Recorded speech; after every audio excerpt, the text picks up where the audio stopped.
دوسری جانب ایرانی اخبار نے اسرائیل پر ہائپر سونگ میزائل کی بارش کی ویڈیو جاری کر دی۔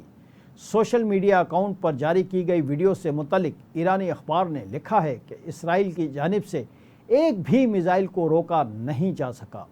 ادھر اسرائیلی میڈیا کا بتانا ہے کہ ایران کے جوابی میزائل حملوں میں اسرائیل میں 3 افراد ہلاک اور 91 زخمی ہوئے۔ پاسداران انقلاب کے سینئر اہلکار کے مطابق آپریشن وعدہ صادق سوم میں 150 اسرائیلی ہدف کو نشانہ بنایا گیا۔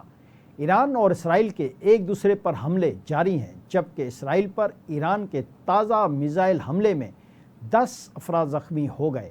ایرانی میڈیا کے مطابق ایران کے اسرائیل کے خلاف تازہ حملے کے بعد مقبوضہ گولان، گلیلی، حیفا اور تبریسی میں سائرن بجنا شروع ہو گئے۔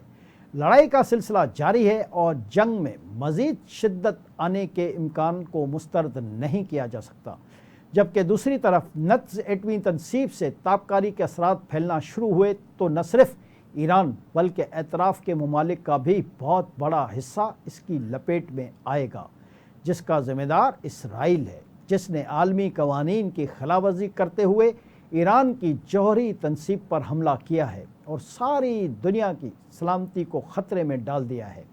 اہم بات یہ ہے کہ اسرائیل کے ان حملوں اور جنگ شروع کرنے میں اسرائیل کو امریکہ کی مرضی اور بھرپور سپورٹ اور اسلحہ و گولہ بارود کی فراہمی شامل ہے، لہذا جو بھی ہو رہا ہے اس کا امریکہ بھی پوری طرح ذمہ دار ہے۔ ادھر اقوام متحدہ میں اسرائیل نے حملے کا جواز پیش کرتے ہوئے اپنے بیان بازی شروع کر دی ہے۔ اقوام متحدہ میں اسرائیلی مندوب ڈینی ڈینین نے کہا ہے کہ انٹیلیجنس تھی کہ چند دنوں میں ایران جوہری بموں کے لیے مواد تیار کر لے گا۔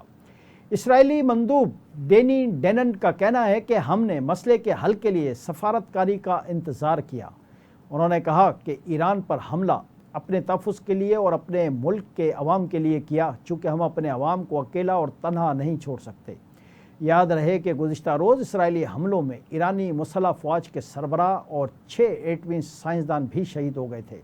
اسرائیلی حملوں میں 7 افراد مزید شہید ہوئے، جبکہ خواتین اور بچوں سمیت 50 سے زائد افراد زخمی بھی ہوئے۔ اب اسی ایٹمی تنصیب جہاں اسرائیل نے حملہ کیا، تابکاری شروع ہو گئی ہے، جس سے پورے خطے کے متاثر ہونے کے امکان کو مسترد نہیں کیا جا سکتا۔ ادھر اسرائیلی فوج نے کہا ہے کہ اسرائیلی لڑاکا طیارے تہران میں اہداف پر حملے دوبارہ شروع کرنے کے لیے تیار ہیں۔ غیر ملکی خبر رساں ادارے کے مطابق اسرائیلی فوج نے کہا کہ ایران کے خلاف مزید حملے آئندہ گھنٹوں میں متوقع ہیں۔ یہ حملے ایران کی جانب سے جاری خطرات کے رد عمل میں کیے جا رہے ہیں۔ اسرائیلی فوج کا کہنا تھا کہ اسرائیلی فوج آپریشنل منصوبوں کے مطابق پیش قدمی کر رہی ہے۔